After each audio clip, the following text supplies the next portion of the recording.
Okay, I am recording along here. I would appreciate if you guys could kind of follow along with me a little bit, but I know it's first day back after 10 days. I get it. Inverse. What does inverse mean? What's the word inverse mean in math? Opposite, right? If I ask you what's the inverse of multiplication, you would tell me division. Inverse of addition, you would tell me subtraction. So the definition of an inverse, all right, if your domain, say, is A, that's our x values, and your range is B, the inverse function would be where those two things switch. Your domain becomes the B, and your range becomes the A. So when we talk about inverse notation, okay, this is what I expect to see when you guys write your answers. And I'll talk to you a little bit more about this in a second. But when you write your answer, every answer should say f negative 1 of x. That means inverse. So you should have the inverse notation on all of your answers when we find our inverses. That's going to be part of your point values. So if I gave you, say I gave you negative 1, 6, 5, 2, and 10, negative 3. All right, here's your function that I'm giving you right now. All right, everybody see that? The function that I'm giving you? If I asked you to tell me what the inverse was, what would you do with your x and y values to give me the inverse? This is my x, this is my domain, this is my range. What would the inverse points look like? What would you do with those numbers?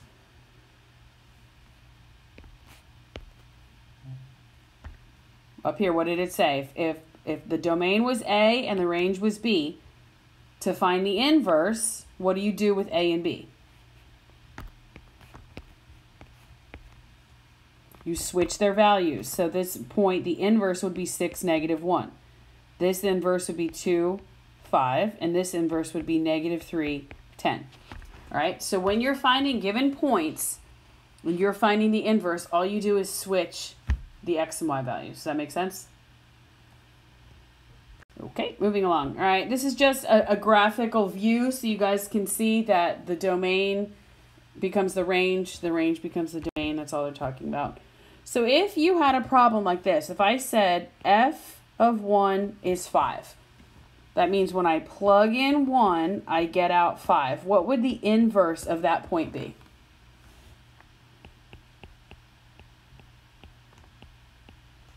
Guys, what would the inverse be? Yes, ma'am. It would just be 5, 1. So if I said, okay, f of 3 is 7, that means when I plug in 3, I get out 7. What would the inverse of that be? 7, 3. If I said f of 8 is negative 10, so when I plug in 8, I get out negative 10. The inverse is negative 10, 8. All right, so when you're given specific values, to find the inverse, you just switch them. It's as simple as that. Now, when we talk about finding inverses of each other, okay, we're going to find inverses algebraically. This slide tells you the steps to do it, right? You're going to write the function, whatever. This is what I want you to do. The first thing I want you to do is write down, these are our steps for finding inverses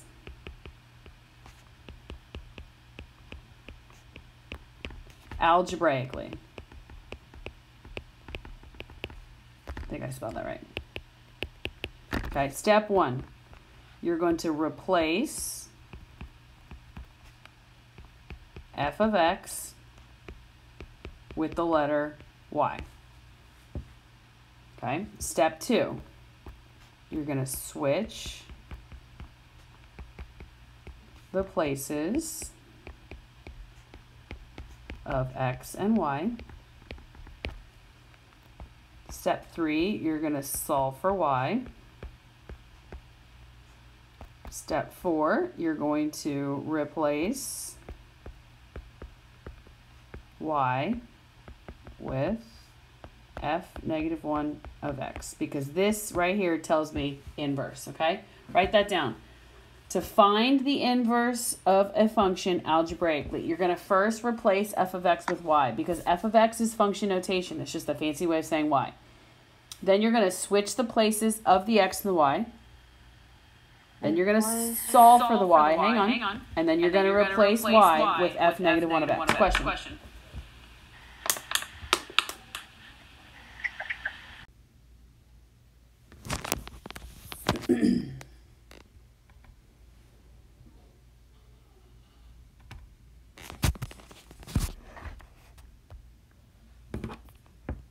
Along, guys.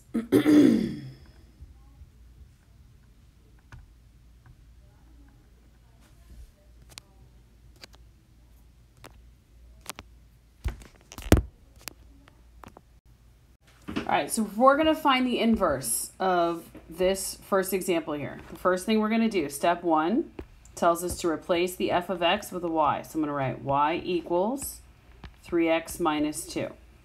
Step 2 tells us to switch the places of x and y. So I have x equals 3y minus 2. And then step 3 tells us that we need to solve for y. So I'm going to add 2 to both sides. I have x plus 2 equals 3y. I'm still trying to get y all by itself, so I'm going to divide both sides by 3. And I get y equals x plus 2 divided by 3. The final step that you have to do in order to get full credit is to tell me that this is the inverse of the function. So you're going to replace y with f negative 1 of x equals x plus 2 over 3. And you can do kind of an informal check, because if you look at the beginning, you were multiplying x by 3 and subtracting 2. In your inverse, you're dividing x by 3 and adding 2. So you can see that they have that relationship between each other. All right, so if we look at these next couple examples, all right, we're going to follow all of the rules, and we're going to find the inverses of each. So I'm going to replace the f of x, put in a y, so I have 2 times x plus 7 squared minus 3. Now I'm going to, I need to switch the places here, so this becomes x equals 2 times y plus 7 squared minus 3. Now I'm trying to solve, I'm going to isolate the y here. So the first thing I'm going to do is add 3 to both sides.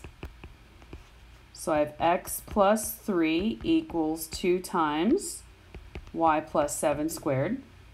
Now I'm going to divide by 2. So I'll move up here. This leaves me with x plus 3 divided by 2 equals y plus 7 squared. Now the inverse of squaring a number is to take the square root. So when we take the square root, you put plus or minus in front of your answer. So this becomes plus or minus x plus 3 divided by 2 equals y plus 7. Now I'm going to subtract 7 from both sides, and I get y equals plus or minus x plus 3 divided by 2 minus 7. And the last thing I'm going to do is replace that y with f negative 1 of x, because that's telling you that this is your inverse. All right, come over here to number 2. Same concept, same rules that we're going to follow. We're going to replace f of x with y, so I have y equals x squared plus 4. I'm going to switch the places of x and y, so I have x equals y squared plus 4. We want to isolate y, so we're going to subtract 4 from both sides. I get x minus 4 equals y squared, and then I want to get y all by itself. So I'm going to take the square root of both sides. When I take the square root, I'm going to put plus or minus in front of my answer. So I have y equals plus or minus the square root of x minus 4. And the last thing we're going to do is replace the y with the f negative 1 of x equals plus or minus the square root of x minus 4. And then we have our inverse. So now we look at the next one. Again, same process. We have to first replace f of x with y. So y equals negative 5x squared plus 3. Switch the places of my x and my y. So I have x equals negative 5y squared plus 3. Now we're going to isolate y, get it all by itself. So we're going to subtract 3 from both sides. X minus 3 equals negative 5y squared. Divide both sides by negative 5. And you get, I'm going to write the y on the left-hand side. Y squared equals x minus 3 divided by negative 5. In order to get y all by itself, I need to take the square root. So when I take the square root, I put the plus or minus in front of my answer. So I have y equals plus or minus the square root of x minus 3 over negative 5. The last step would be to replace the y with f negative 1 of x equals plus or minus the square root of x minus 3 over negative 5. Miss Meadows. Uh-huh. When we're switching. Okay, again, the first thing we're going to do is we're going to replace f of x with y. So y equals 5 minus 3x divided by 2. Now we're going to switch the places of the x and the y. So x equals 5 minus 3y divided by 2. And then solve for y. So the first thing I'm going to do is multiply 2 on both sides to get the 2's to cancel out. So you have 2x equals 5 minus 3y. That's a positive 5, so we're going to subtract 5 from both sides. So you have 2x minus 5 equals negative 3y. And then we're going to divide both sides by negative 3. You get y equals 2x minus 5 divided by negative 3. And then your last step would be to replace the y with the f negative 1 of x equals 2x minus 5 divided by negative 3. And there's your inverse. So if you follow the steps, then you should be good to go on everything that you're working on. Okay, the last 2 slides we'll talk about are just graphing. And it's the same thing that I talked about at the beginning. If you're given a set of points, in order to find the inverse and to graph them, you just switch the x and the y. So if I gave you an original function, your original being negative 3, negative 2, negative 1, 0, 4, 5, and 6, 9.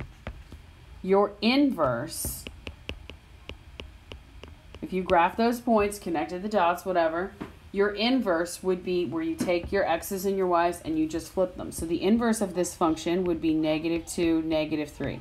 Signs don't change. They stay the same. The only thing that changes is the order. So this becomes 0, negative 1.